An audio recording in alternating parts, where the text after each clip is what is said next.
Hey there, everybody. It's Paul Roberts here, and we're going to start a. It's Paul Roberts from the Security Ledger, and we're going to start our Security Ledger Hangout talking about secure agile development. In just a couple minutes, we're going to give folks a few minutes to log on and tune in. And so I ask you if you're logging on, just to stay tuned, and we'll kick off the conversation in about 2 minutes from now. So stay tuned.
Okay, welcome back.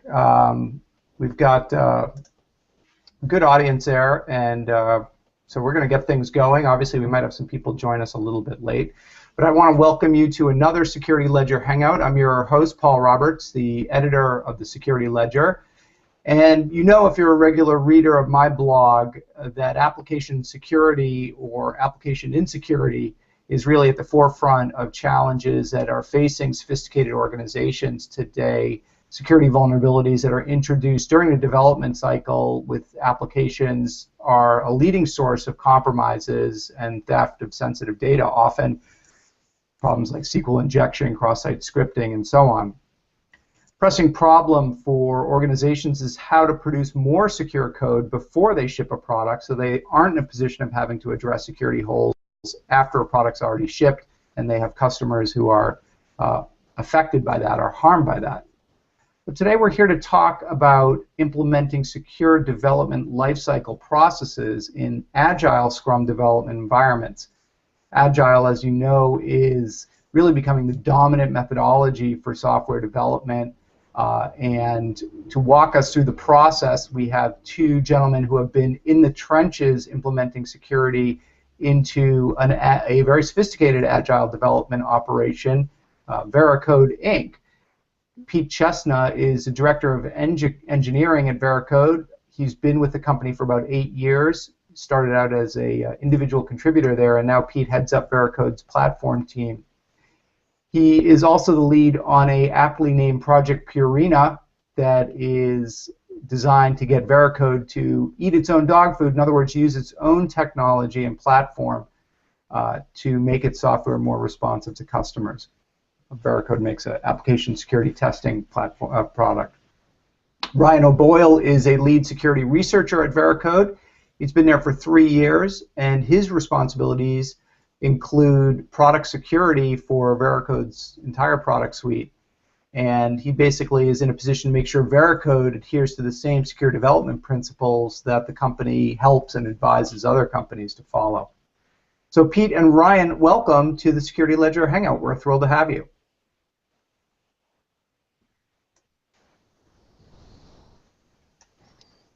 Yep. Can you hear me, guys? Yep. Can hear you now. Yeah, thanks for having us. And Pete, you with us?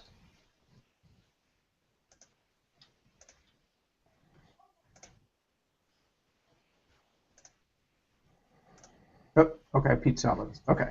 Well, Pete, let us know when you're there. Are you there? Okay. Sound issue. Okay. Well, let's go ahead. let's go ahead, Ryan, with you. Let's just talk a little bit, I guess, about defining terms. Ryan, there are a lot of organizations that do agile development or who say they do agile development. We're an agile development shop, but they may not be doing kind of proper agile development, or they may be doing some kind of a hybrid between agile and more traditional forms of development. So give us your take on, when we're talking about agile and Agile Scrum in particular, what are we talking about? Yeah, so so first off, Agile and Scrum are two different but related concepts. Agile is an overarching philosophy.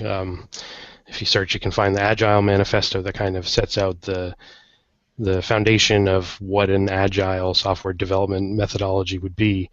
Scrum is one specific methodology that falls into the agile group of development methods. But you do see a lot of so that's the perfect world version of these concepts. The reality is that a lot of organizations pick and choose and maybe use some of the Scrum concepts, but merge them with other agile methodologies. Like, we've heard of something called Scrum Ban, which is like a combination of some Scrum concepts, but using the Kanban board style tool, or Scrum Fall of doing sort of a hybrid between waterfall methodology and, again, incorporating some Scrum concepts. Pete, if your audio is working now, do you have anything to add?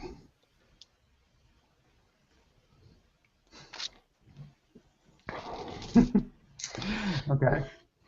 Well, okay.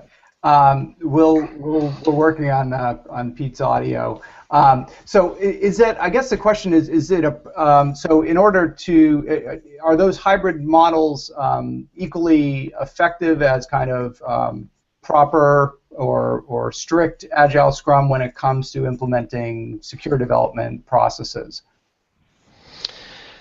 I would say that probably any specific one is probably not inherently more suited to incorporating security versus another.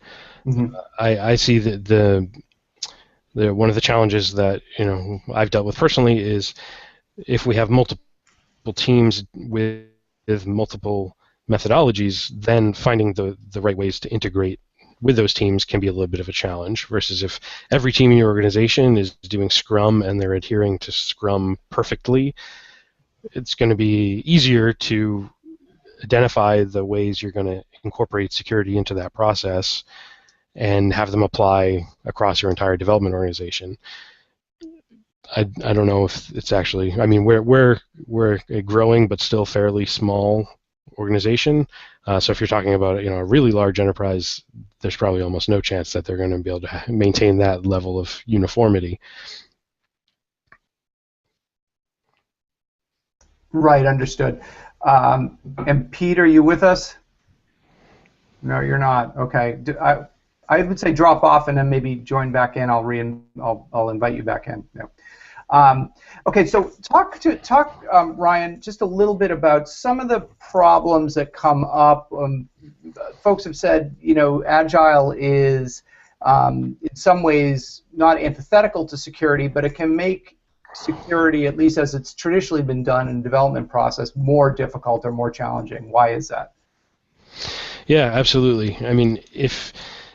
If you're used to the traditional model where there's a planning phase and then multiple phases that could each be a month, and the product is only being shipped once a year or once every 6 months or on some long cycle, right? Then the traditional model of handling the main security review of that, right, at the end, could work. You were still looking at the security of the product as frequently as it was shipping. If your development organization now is moving to a process where one of the goals of Scrum in particular is that at the end of every sprint, you have a potentially shippable product. That doesn't mean you're going to ship it, but it means you could. So if your development organization is working with that mindset, and they're moving towards being able to ship, every week, every 2 weeks, or every day, multiple times a day, but you're still thinking you're going to do a pen test or a big, huge code review once a year or once every 6 months, there's a big gap there between how frequently the code is going out and how frequently you're looking at it for any security defects. Right. Okay, Pete, I think you're with us. Are you with us? Can you hear me this time? Oh my God. Oh, your voice is like music to my ears. Welcome back. Okay. Thanks. Okay. Because we're really tired of hearing Ryan talk. Yeah. No. So Ryan was we were talking just about the variations on agile development processes and these kind of hybrid agile models, and then kind of the challenges that agile presents to security, kind of traditional security as part of the application development process. Could you tell us just a little bit, because you've been at Veracode a long time, kind of how Veracode evolved in its thinking about how to both adopting agile and then how to integrate secure development into its agile process. So what was the evolution within Veracode of both development to moving to agile and then getting security as an integral part of it? Sure. So to start off, I want to say that we have always had security as our first job. That's what we call our job one. Right. So we use our platform to secure our platform. We do scans of our application on every release. We do pen tests. When we first started doing Agile about 3 years ago, we had it broken up. It was more like an Agile fall. So we would do story development and build product, and then at the end we would do hardening sprints where we would start to look at the security of the application through our static analysis, find problems, and then iterate over that. It became clear that needed to be a first-class partner of completing the story. So in the same way that we think of quality as being the gate for releasing your code into the trunk, we also want to say that security is. So it becomes part of our definition of done for all of our stories. Okay. And just, I assume folks who are tuning into this are pretty familiar with the agile terminology, but when you're talking about stories, you're talking about what? I mean, that stories correspond to what in kind of traditional development talk? So pieces of work, call it a feature. Right. In Agile, they use terms like as a user or as a security program manager, I want to, and then describe the problem that you're trying to solve. Right. And so development ends up being a collection of these user stories, basically. Here's a feature or something I want to be able to do that then get selected and worked on and hopefully completed by the end of the cycle. That's exactly right. And my definition of done, that's another Agile term. When you think about what does it take to complete something, so in these stories are acceptance criteria and what we internally think of as the work that we need to do, and that includes automated tests and security tests. Right. So Veracode ended up, you went through a couple different iterations of sort of how to interleave security with your Agile Scrum development process, but you ended up really. Security is often appended to development. It's you QA test it, and maybe security is part of QA quality assurance testing it, or you do some pen testing. Maybe once you have a build in place and before it ships. You guys actually ended up making security a pretty integral part of the early on in the Scrum process, as you were looking at stories and almost before the selection of individual stories to make part of the sprint.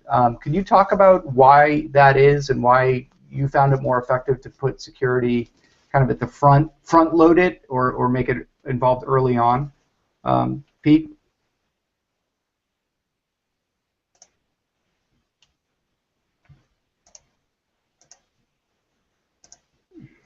Yep.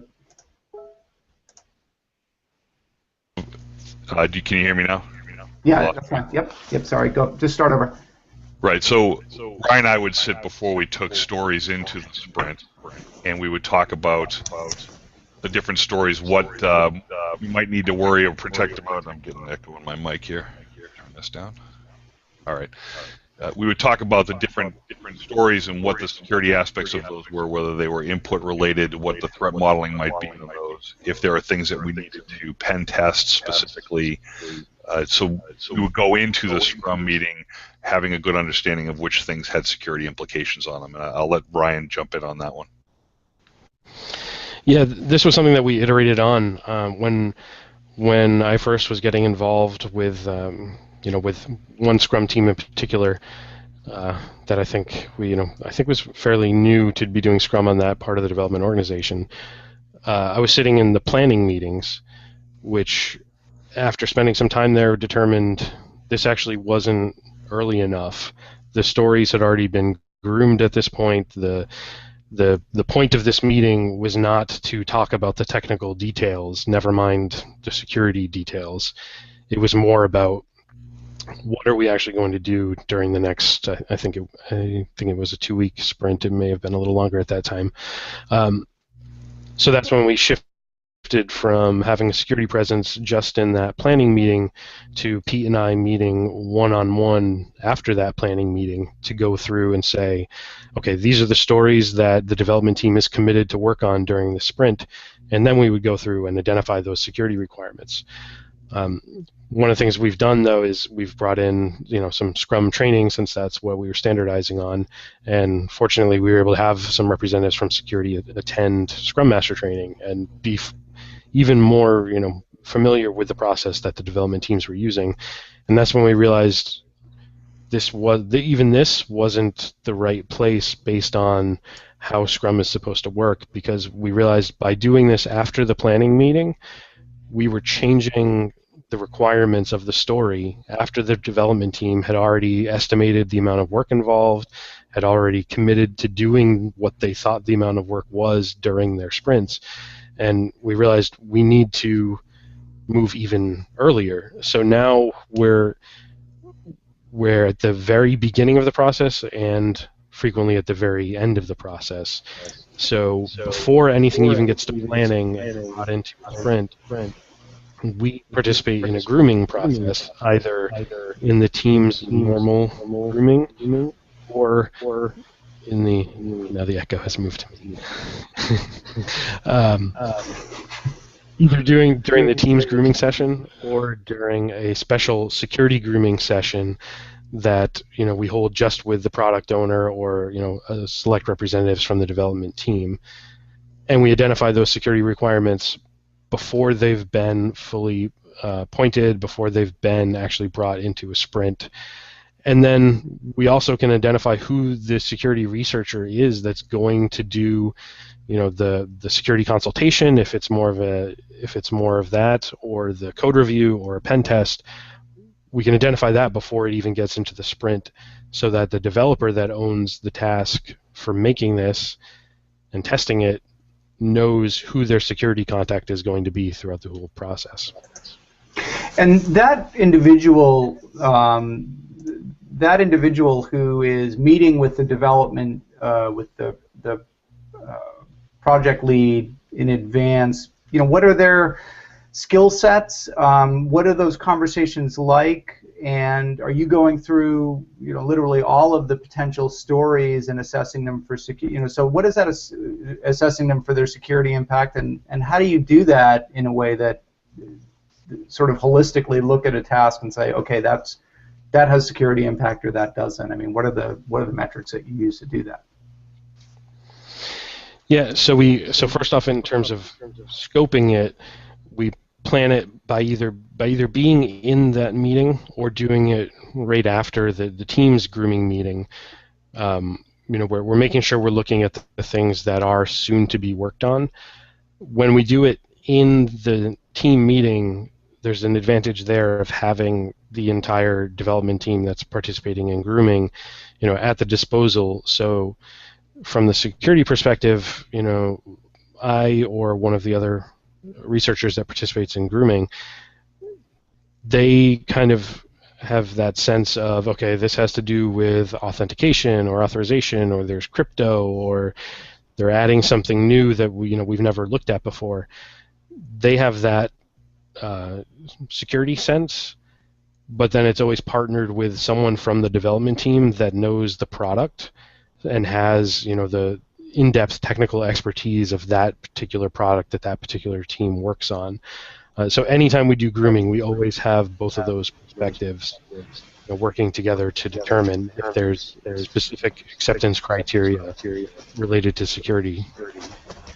And one of the things that we're doing to augment that is to build a what we call the Security Champions program. So inside of the Scrum team, there will be a person on that team that is responsible for looking at the overall security of the application in conjunction with those security researchers. We have very talented security research team, but they only scale so far. If you get past the number of individuals, that becomes harder. So Ryan has built a program around training them to be more in tune with the security requirements and how to test for those. We have regular capture the flag exercises that Ryan runs to augment their skill set. And actually, I want to just break away for a second and remind the audience, if you're on the line. So we are taking questions. There's a Q&A app. If you kind of look at there's a little Q&A button, and if you click that, you can pose questions to us, and I will make sure that we get to those questions before the end of the Hangout. So just a reminder to the audience: if you've got questions, go ahead and ask them. Use that Q&A feature to do it. Okay. Pete, that last comment about the security champions kind of brings up one of the other big questions or challenges that I'm sure the audience has, which is, you guys are Veracode. You are overflowing with amazing security talent because at your roots you're a security company, and so security was part of things very early on in development of your platform. Other companies don't have that depth of security expertise.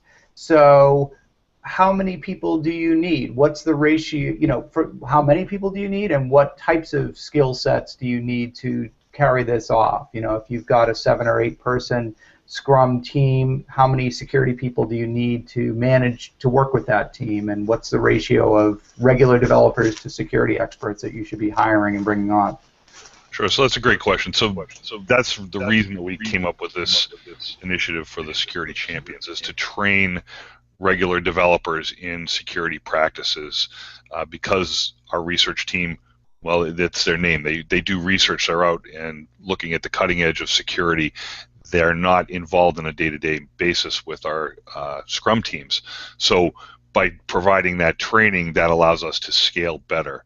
So it depends on how much of a training program you're willing to have. Now, from the Veracode platform standpoint, we have people that help our customers with those security aspects, so we can get on the phone with them and talk them through their problems. So that's part of the way that we help them to scale, is by providing that security expertise. But from an internal perspective, that's why Ryan has these capture the flag outings where we try to figure out, well, all right, how would I attack this? So it helps you think about those best practices. Also with our automation, which we'll touch on a little bit later, that gives us that feedback as well. So when we do our static analysis, that gives the developer immediate and constant feedback about what they're doing and how they're doing it. So that feedback loop and our training programs really help to scale that team. And Ryan, tell us just a little bit about this capture the flag exercise, and just Pete mentioned that. Could you explain how that works? Yeah, so that's something that we started doing for the security champions, and also, this being the company that it is, there's some general interest in, capture the flag competitions and stuff as well.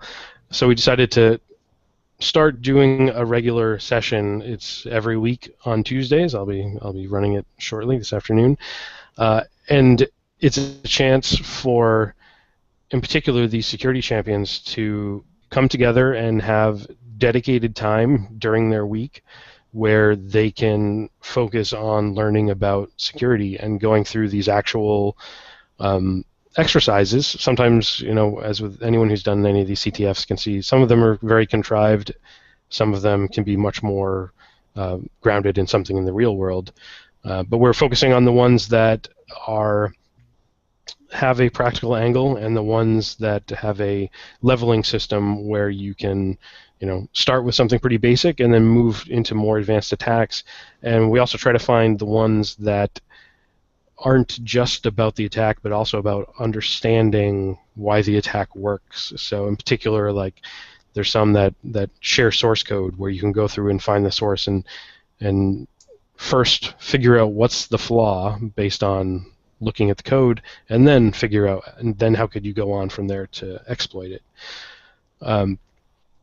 And we also, in addition to the CTFs, we, for the security champions, have a monthly meeting where we get together, and we've done this about 4 or 5 times, I think, so far, and it's been really good that we've been able to see a shift in more of the developers, more of the security champions coming to that meeting with, we call it the birds of a feather, so they can come to that and share what they've been working on that's related to security and what processes they've found work with their development team around incorporating these security requirements, or some of the documentation that they're using to be able to do some of the security grooming themselves as they ramp up on security expertise.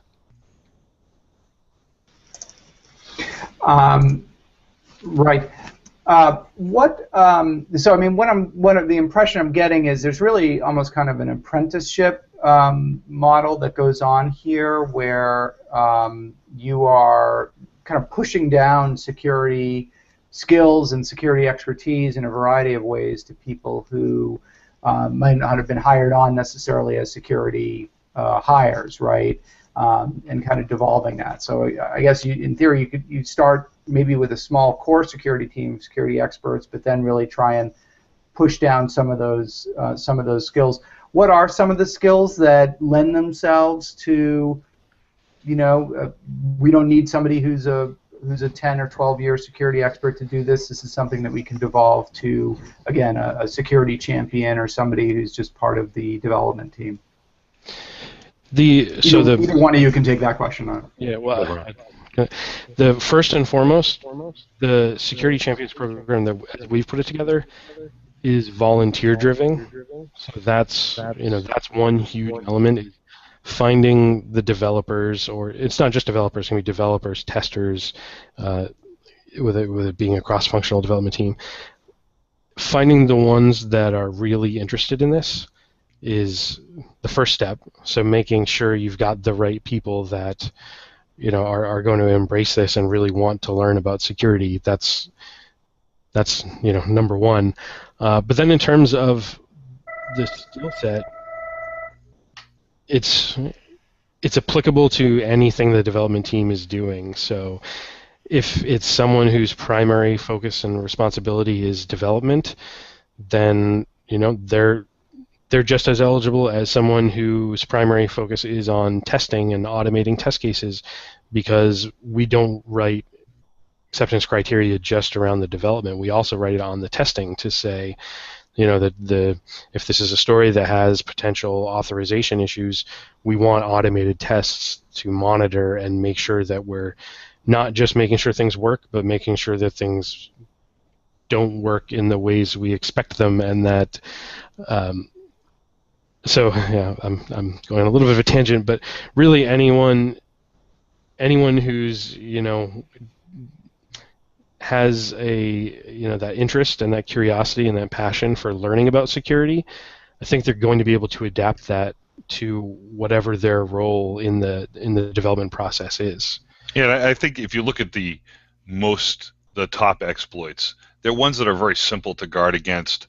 You just need to be mindful of them. So from a champion's point of view, once you start looking at the security of your application, you can see trends in SQL injection and it's something that should be easily stamped out. Just people need to be thinking about it up front. So those kind of things don't require a ton of expertise, and they're easy to see and protect against in most cases. So that's an area where they could be very novice in the security aspects, but provide a lot of value to their company.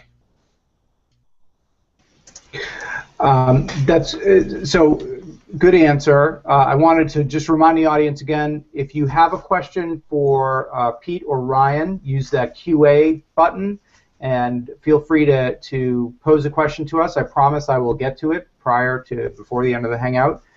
So we are taking questions from the audience, and we will answer them. So use the QA feature. Pete, you guys have used, in the process of kind of refining and developing Veracode's secure agile program, realized that obviously development resources were scarce and valuable, and that there were kind of some inefficiencies in the way that you guys were doing things. One of the things you guys are really focused on is using automation wherever possible to try and reduce the load on the development team, let them focus on the really high-value tasks. What are some things that you guys have been able to automate, some tasks that are integral to secure development but maybe don't need to be manually done? Right, so this really speaks to the Project Purina, things that we used to what we call automate with people. So the entire build process, the upload and scan process, pulling down results, those are things that don't require human interaction. A lot of companies, especially ones that have adopted Agile, are moving towards continuous integration or continuous delivery. And in those systems, there are automated processes that build, run unit tests, run automation tests. So for us, it was a natural extension to say, let's add the security testing in there as well. So on a nightly basis, we are testing the trunk of our code to validate the security of it. Each developer is also doing the same thing with their code before they check it in, and that happens right in their IDE. So part of the automation is sitting in the tool set that the developers are used to, and that's how we've been able to really ramp up our velocity by not doing silly things like taking a build and doing an upload into our cloud service.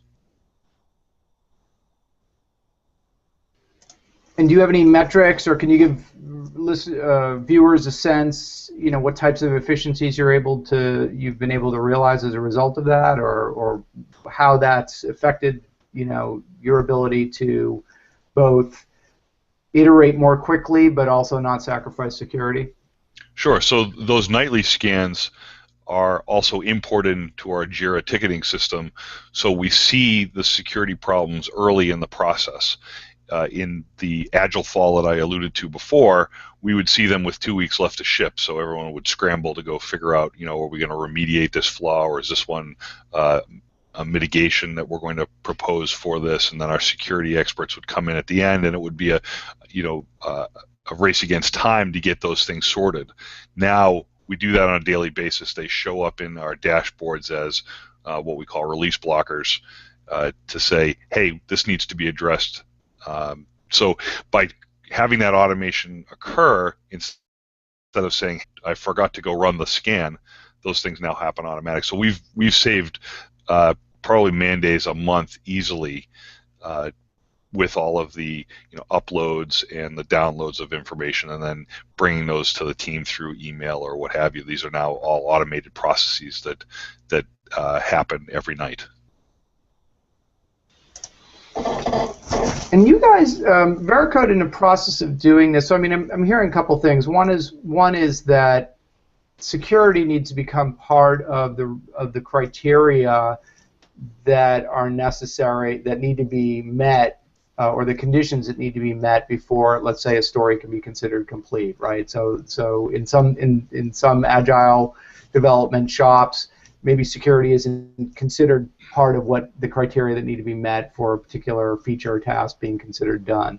So that's one. The other is that you really needed to structure a security team that in some ways sort of mirrored your agile development team with kind of similar roles interfacing in similar ways between owner and develop, and then kind of the developer or worker. Could you talk about how what as you went through this, the shape that your security team started to take? Brian or Pete? Yeah, I'll take that one. So through that sort of story of how we first started having security representation, in some of the meetings, we just kind of had, okay, someone from security, and most of the time it was me, go to this planning meeting and be their security resource. And this was as we were just starting to try to figure out how to formalize this, but there wasn't any sense of what the particular role was there. We were starting this process, and being in that environment and being exposed to Scrum, the process that the team was using, and learning about Scrum and learning of the different roles, that's when I saw that there was a parallel there between what I was doing and two different roles within Scrum. One being the product owner and the other being just a member of the team. The product owner is responsible for the backlog and for the product and making the decisions about what's going to happen, what's top priority, and facilitating the grooming process, setting those requirements. And that was one piece of it. It was that security needed a voice in those conversations to say, these are the security requirements. And the other piece was doing the actual work, doing the code review, doing the pen test, reviewing some of the static results. Those were more technical and paralleled what the developers and the testers were doing. So we started using the terminology of the security architect as something that corresponds to the Scrum product owner, and the security engineer as someone who is assigned to one particular development story. And that also gave us the model of having one person in that security architect role with each Scrum team, which helped to build a relationship there and build up some product knowledge for the security researcher acting as the architect role. And the security engineer was something that could be more distributed based on availability, based on skill set and expertise. So that's something that also helped us scale. So if you look at Scrum, there's three roles. There's the product owner, there's the team member, and then there's also the Scrum Master, who is, while the product owner is focused on the product, the Scrum Master is focused on the team and helping to facilitate the process. And we kind of noticed that there interesting, we have a parallel to 2 out of the 3 of these Scrum roles. What about that third one? And in a sense, it's maybe not quite as perfectly analogous, but the security champion role is kind of in that Scrum Master role. The goal is for them to become, a security expert part of the team, and is going to focus on security practices and the security issues for that team, the way the Scrum Master is looking at that team and how their process is going. Yeah. Right. So when you say you have so you've got really the owner, the Scrum Master, the security champion, and then the developer or security engineer. When you say you've got a security architect, that implies that you have some kind of an overall security architecture, or that you have some overall vision or plan for your security that is strategic and not tactical. In other words, these are ideas or methods or standards that we're going to apply uniformly across our product suite, regardless of what particular component we're working on or particular feature we're dealing with. Is that true, or is it more just I'm a master of ceremonies for security? I guess, Pete, maybe you'd be the guy to handle that question. So part of this is implemented inside of the Veracode platform. So the research team has done a very thorough job of analyzing every product from a threat standpoint, and has instituted policies. So those policies talk about, for some companies it might be PCI compliance is where they are worried, OWASP, it might be particular CWEs, it could be wide swaths of vulnerabilities by severity. Those are the things that our security research team has put in and said, here's the bar for you to deploy. If you don't have any of these vulnerabilities, then the product is ready to go. So we augment that with pen tests and security code reviews, but that's the first level bar of helping the developer understand that they're ready to deployment. It's not a conversation with a security expert, but it's something we bake into the process so they understand what things the security team is worried about. Okay, we have a question from the audience, so I'm gonna pivot to that. This is from Scooter. What types of security tests have you successfully automated and have running consistently in CI mode? What specific security tool sets does Veracode provide to facilitate this? If not automated tests, what other governance does the Veracode suite provide? So from a governance standpoint, we're talking about those policies.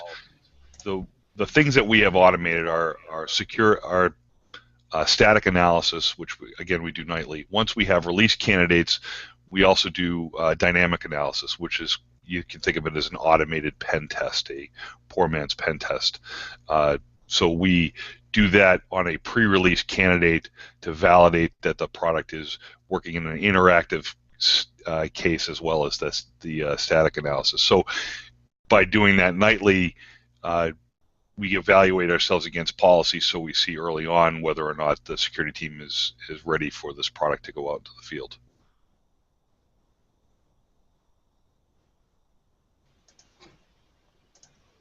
Okay. One of the issues that I'm sure that I know Veracode's run across, many organizations do, is how to scale security with their development organization, given that, for example, with you guys, you're growing very rapidly, your development team is growing rapidly, your product suite is growing rapidly. Scrum is a development method that is very well adapted to that and very kind of nimble in the way that it can self-organize. But as your various Scrum teams multiply, and given that your security team is probably going to grow slower than that, how do you manage that? How do you keep the accountability and also, not overwhelm your security team? So I think part of it is based in education. So we have programs in our enterprise to talk about if you're a Java developer, here are the things you need to be aware of in the Java platform that are prevalent. If you're a web application developer, if you're a mobile developer, so we provide a lot of that training to our individual engineers so that they can be conscious of it. In the same way that you think about best practices from a development standpoint, that becomes one of their best practices. You build that in, and then you measure the team for the kinds of vulnerabilities that they tend to introduce to their daily work, and you fine-tune your education process that way. So that's one of the ways we attack it, and I'll let Ryan jump in on the rest of the question.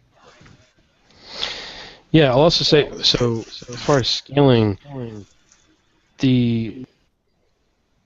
part of why I think the Security Champions program is attractive to the development teams, because one of the issues is saying like, oh, you want to give us more work, you're supposed to be security, why aren't you doing this? But it's supposed to be a partnership between security and development to work together to make a secure product. And there's a tension anytime you have a Scrum team that's supposed to be self-contained, but you have an external dependency. So if you have something that's required some expertise or some process that Scrum team is development that is dependent on, but it's an externality, there's a tension there.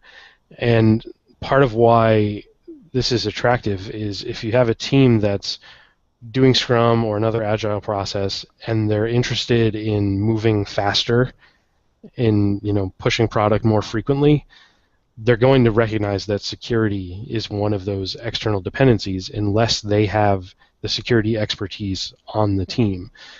Most of the time, you're not going to be able to find, Chris Ang has always liked to joke that anytime he's asked the development for, a headcount to put a full-time security representative on a development team, they respectfully decline because their number one priority is development. So unless you can find someone that has that perfect development skill set you're looking for and also has security expertise already, means you need to find a way to grow that expertise on the team so that you don't have that external dependency on another organization. Right. Those tensions between desire to get the product out and security kind of being perceived sometimes as a hindrance to that. So let me just remind the audience one more time. We're coming up on the quarter hour, and we are taking questions. There's a Q&A app. If you want to click on it, you can pose questions, and Pete and Ryan will take a swipe at answering them. So just a reminder to you, if you've got questions, go ahead and pose them. Pete, one question that comes up is, obviously, many companies that are migrating to Agile development from kind of more traditional development models, obviously they've got a lot of legacy code, they've got a lot of, let's just say, security backlog of issues that are in there that they need to work through. So one question might be, how do you make that migration from your existing development paradigm to this secure Agile paradigm, and how do you address those security issues that predate, your move to Agile? Sure, and I think it has a larger context in it's not just moving to Agile, it's also moving from a place where you weren't worried about or thinking about security as a first-class partner in development, but as something that you need to bake in. So sure. It's really about measurement. So the first step in any of this is to measure. Let's see what the problem is, and then enable the team to not make the hole any deeper. So for the customers that come on board from that aspect, whether they're using Agile or some other methodology, it's about getting the knowledge in front of them, and then working with their development teams, with their security teams, to figure out how to migrate that process in, how to ease the development team into this. Part of it is, like I said, this automation. If it's inside of their tool chain, if you allow them to check these things, it's not necessarily about going and fixing that backlog of sometimes hundreds of security vulnerabilities, but let's not introduce the next one. So helping them to build that into the pre-check-in portion to say, hey, I'm going to scan this. Are there any vulnerabilities in it? Let me fix the ones that I just introduced. And then you can start to look at building a more mature program about eating back through that backlog. It's no different than technical debt. Every company has quality defects that sit in their backlog forever. It's the same thing with security. You need to build a program and build some methodologies around eating back through those at some rate. So getting the problem in front of you is the first step, and then just, like I said, to chip away at it. Ryan, any thoughts? Yeah, I mean, I totally agree. And one of the things we've seen is by getting more involved in like the grooming process, that's also a place where, representing security, we can advocate for some of those, some of that security debt that may not always be visible. If you're participating in grooming, you're a voice there to the product owner or product manager, depending on what the methodology you're using. But you're at that table. You can, if there's an issue that's a security debt that's potentially high risk, or just now's the time that it should be done, think you have a better chance of accomplishing that as a security practitioner if you're one of those voices that's contributing to where this product is headed and trying to get that out of the backlog and actually done. Okay, we've got a question, just it's a little bit of a higher level question, not security specific, but how do you avoid falling into a hybrid agile waterfall development model versus true agile? So that kind of slippery slope where you've got, you know, you're moving to agile, but maybe you end up with this kind of hybrid model. Or how do you stay out of that? So that's one of the areas that we started with, right? So we had that agile methodology to develop, and then we had an agile methodology that bolted on the end of it to do our security portion of it and our release criteria. It really needs to be folded in and thought of as a first-class citizen in the same way that developers write unit tests, the same way that developers test their code. It can't just be from a functional and a quality standpoint. It needs to be from a security standpoint. And the more that you educate your developers on how to do that properly, the more that becomes part of their daily routine and not something where I switch context now and now I'm a security guy versus I'm a developer. A developer has to be aware of the quality aspects, the functional aspects, the security aspects. It becomes another tool in the toolbox that they use to build their code, and through that, those education programs and that constant feedback, they just get better at it and it becomes inherent in what they do. Yeah, and like Pete was saying, it's from the security perspective, it very much parallels the quality assurance testing that you're already doing, presumably. As within that sprint boundary, there's a tension of the developer needs to write the code, but then there also needs to be the testing. In the same way, the security testing needs to happen and have enough time to file a bug report for any findings that there are and have them fixed before the end of the sprint. But so it's that same, I don't think that with security it's any different than with any other testing that may need to happen during that shortened time frame. Okay, we're coming up on the end of the hour, so we're going to need to wrap up. Before we go, I wanted to ask, for folks who are listening, are there any tools out there or resources that, again, Veracode has done this internally. This is, you guys are talking actually from experience, not just from the perspective of Veracode and its products. So are there tools, resources, methodologies that you can recommend to folks out there in the audience to say, if you're interested in really pursuing this Agile SDL, here are some things that you should really look at or consider. Veracode software, of course, being one of them, but other stuff as well. Pete? So mine is more of a, as I talked about the quality, it's about getting building the software expertise into the developer, about doing those code reviews, about doing all of the things that are best practices from a development aspect. So when our developers do peer reviews, we don't just look at it from did you put your curly brace in the right place, or are you doing the right naming convention? It's, hey, I see right here you weren't protecting against this threat. You need to be aware of that. Where in the process, where can that fit into your development organization? Make them champions themselves of security, and not as, like I said, as a separate process. Ryan? Yeah, I would say that it's not about any one particular tool or one particular process. It's about forming a relationship between security and development. That's something that historically has not always been the best relationship within organizations for reasons on both sides. But really what I think is unique about what we've accomplished here is forming that partnership.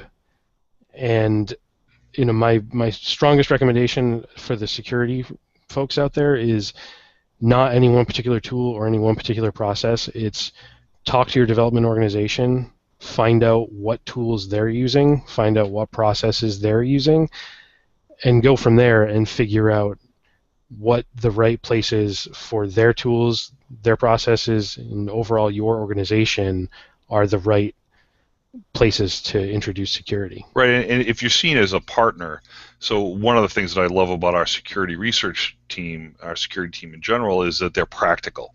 So even though we may have a finding in our code, we talk about not only the how to fix it, but the when to fix it. It's not always a stop ship on the product. If it's seen as a insurmountable wall, especially when you do that first assessment, you could be overwhelmed and say, well, we clearly can't get at this problem at all. Our security team says, well, all right, that is important, but not urgent. We're going to release the product. We're going to quickly follow through with a fix to this. Here's how we might mitigate it before we go out the door with it. So it's not it's a cooperative relationship where they understand in the same way that you don't ship bug-free code. There are features that have little warts on them. That stuff is going to happen, and if you're seen as a partner to the developer and not, the traffic cop that's going to come in and write them a ticket, then you have much better relationship. Okay, so cultural education trainings within your organization, really leveraging the talent you've already got on board, but kind of carrying them over into this new way of doing things, I guess, is what I'm hearing from you, more than any particular tool or platform to help you do it.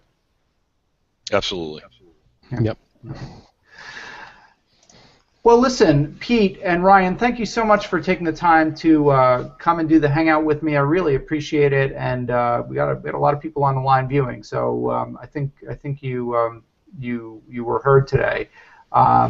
And we'll be sure to do it again. This is a big topic, both secure development and secure agile, so I'm sure we'll have the opportunity to talk about some of this or some aspect of this again. I thank you for taking the time this afternoon. Thank you, Paul. Yeah, thank you. Thank you both. We were talking today about securing agile development, how to integrate secure development lifecycle processes into your Agile Scrum development. And we had Pete Chestna, the Director of Engineering at Veracode, with us, as well as his colleague Ryan O'Boyle, who's a lead security researcher at Veracode. Gentlemen, thank you both, and thanks to everybody who joined in, who asked questions, and stay tuned. Keep your eyes peeled for our next Security Ledger Hangout. Bye, everybody. Have a great day. Take care, Pete. Take care, Ryan. Thanks.